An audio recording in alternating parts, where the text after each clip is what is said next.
And you had two very famous fights against Dan Severn. Do you want to just go through those? Yeah, I remember the first time we fought, Phyllis was his manager, and it was pretty heated.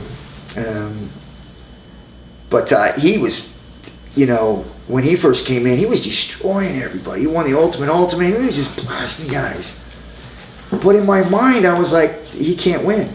There's no way he could beat me. I just felt that dominant, that confident. And the first time I fought him, I felt like, dude, there's no way you can win. You can't beat me. You can't out-wrestle me. And even if you happen to get lucky and take me down, what are you going to do to me? It's like, I got all the submission skills. I know the leg locks, arm bars, chokes. I know striking. I know fight standing up. I said, even if you take me down, how can you beat me? It's like, you got to out-wrestle me for however long, how many rounds, however long it takes. So this is not going to happen. And going into that fight, and that's how confident I felt. And we started the round, and same thing. He shot in, thought he was going to take me down, and blocked it, choked him the first time. He got out of it, did it again. Caught him in a choke this time, sunk it in, and I literally about broke his Adam's apple. And his last-ditch effort, he pulled a Gracie.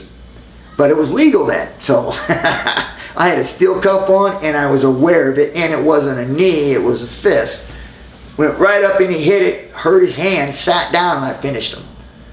Second time we fought was in Detroit.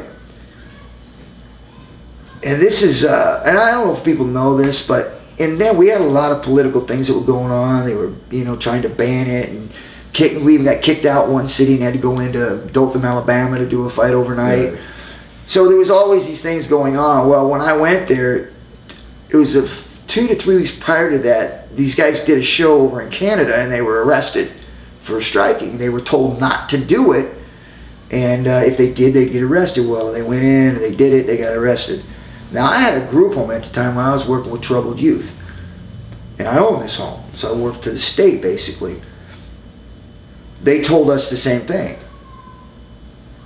I was like, at this time, I had a cracked rib and a fractured nose. And I was like, I was going to knock Dan out. I was basically just going to ground and pound him because I couldn't use my knee. I had a bad knee, a bad rib, and a nose. So I felt like I'll just ground and pound him, Well, they took the striking away. They came and told us that if we were to strike, that we would get fined. Now, this is the UFC. But we would collect at our leisure. Wink, wink. Which meant, like, go ahead and strike. We're not going to do anything. And hopefully they're not going to arrest you if you do. Well, my mindset was like, I can't do that. I can't do that. I represent this group home and these kids that I'm trying to rehabilitate and telling them that, hey, listen, you do anything you want. Just like me. You can do anything you want if you stay within the rules, which is what I was taught. My anger, my frustration, as long as I stay within the rules, I was okay. And when outside of those, then that's not okay. And so that's how I grew up. That's how I developed my life and was able to be successful. Now I'm teaching these other kids the same thing. And now I'm being told by a professional organization to go ahead and break the rules because even though it's illegal, we're okay with it. We'll fine you, wink, wink, which means they weren't going to collect. So, but the way this thing is stated now is that striking is illegal. And we could possibly get arrested. We're the main event. I wasn't going to fight. And they all came to my room, and even my father. You got to do it. You can't not do this. And I was already not thinking about fighting because of my injuries. But I felt like, well, I could still beat him just striking him and hitting him and, ground and pounding him because I felt I was that much more dominant than him. When that was gone, I was like, how am I going to, I can't do anything. My knee's bad, so I can't do submissions, and my ribs bother me, so if he grabs me and takes me down, and I can't strike him to keep him off of me, what am I going to do? It's like, but there was so much money right now. The place was sold out. The intensity and the build up for this fight. And so I said, all right, I'll do it. But I'm not striking. I'm not going to strike him. And my father goes, don't worry about it, man. You can just submit him. And I was like, it says it's hard enough for me to submit somebody when I'm healthy, let alone when I've got injuries. This is not easy going in there and trying to put somebody in submission position. So I go in there and I fight. And if you watch the fight, it was boring. The most boring fight ever in UFC history. I admit that. Dan says it was the most strategical fight. I was like, it was boring, man. He danced around the outside and never shot on me. I was waiting for him to shoot on me to try to at least stay in top position and look for a submission and try to catch a submission, which I knew it had to be set up for me. It was going to be hard for me to move around. But nevertheless, I couldn't strike him. And he didn't know that, though. He didn't know I wasn't going to strike him. So it was really a boring fight. I mean, it was bad. And so Dan shoots on me. I block him. I think it was only 1 or 2 shots in the whole fight. And I blocked him. Ended up on top. And so he spun through. I tried to put my hooks in. Lost my hook because of my knee. I couldn't get it in deep. So I slipped off it. And he ended up on top. And he started throwing punches. I blocked all of them. I think he may have landed 1 or something like that. But nothing devastating. I kick him off and back up to the feet we go. And this happened twice, but the only one time that I ended up on the bottom. It was about 15, 20 seconds. But all the other times I was on top. I controlled him the whole time, whether it was stand up or on the ground. But I didn't do anything.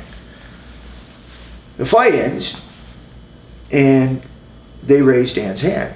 And I was like, how did I was in control of the fight. Even though it was boring, I controlled the stand-up, and when he shot on me, I ended up on top both times and only lost position once when I went for a submission and missed it. Ended up on bottom. He threw, 4 or 5 punches, and one of them landed, which was a glancing shot. How did he win? And Art Davies came to me, which is the time was a fight, set up the fights. They said, how did he win? He goes, he landed more punches. I looked at him, I said, that's illegal. He looked at me and went, come on. I was like, come on what? And I never threw 1 punch in that fight, not 1. And I lost it because he landed a punch. So that's one of those other fights. Not that it was, I should have probably just gave it to him on the performance. Both of us, it should have been stripped. Should have been open and let somebody else fight for it because it was really a bad fight. Were you disappointed that the fight that was supposed to take place between you two last year didn't end up coming through?